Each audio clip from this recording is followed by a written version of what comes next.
He who wishes to pray truly must not only control his intensive power and his desire, but must also free himself from every impassioned thought. He who loves God is always communing with him as his Father, repulsing every impassioned thought. One who has attained dispassion has not necessarily achieved pure prayer, for he may still be occupied with thoughts which, though dispassionate, distract him and keep him far from God. When the intellect no longer dallies with dispassionate thoughts of various things, it has not necessarily reached the realm of prayer, for it may still be contemplating the inner essences of these things. And though such contemplation is dispassionate, yet since it is of created things, it impresses their forms upon the intellect and keeps it away from God. If the intellect has not risen above the contemplation of the created world, it has not yet beheld the realm of God perfectly, for it may be occupied with the knowledge of intelligible things and so involved in their multiplicity. If you wish to pray, you have need of God, who gives prayer to him who prays.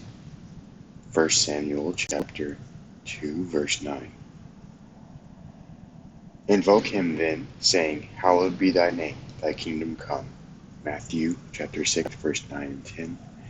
That is the Holy Spirit and thy only begotten Son.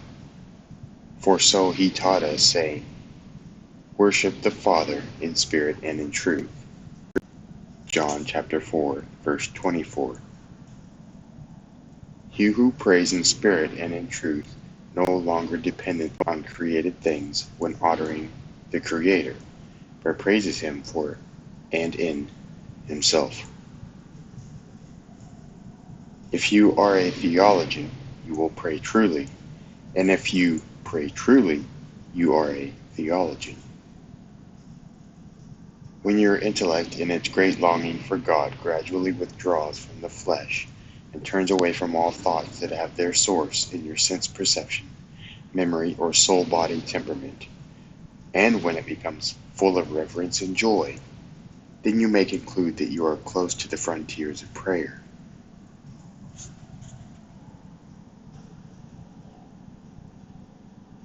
There are 2 asterisks, one next to theologian and one next to soul-body temperament. We will look those up in the glossary.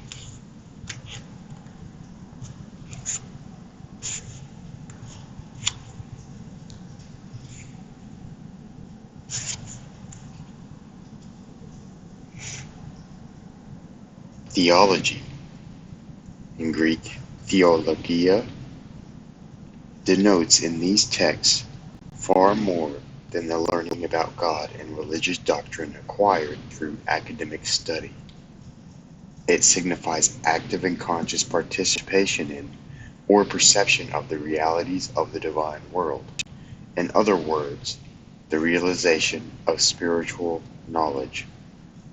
To be a theologian in the full sense, therefore, presupposes the attainment of the state of stillness and dispassion, itself the concomitant of pure and undistracted prayer, and so requires gifts bestowed on but extremely few persons.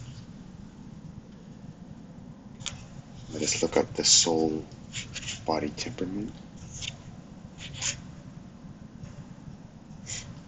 or simply temperament.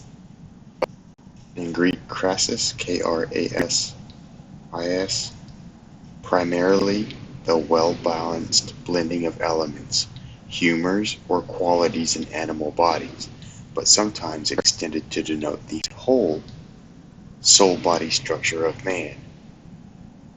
In this sense, it is the opposite to a state of psychic or physical disequilibrium.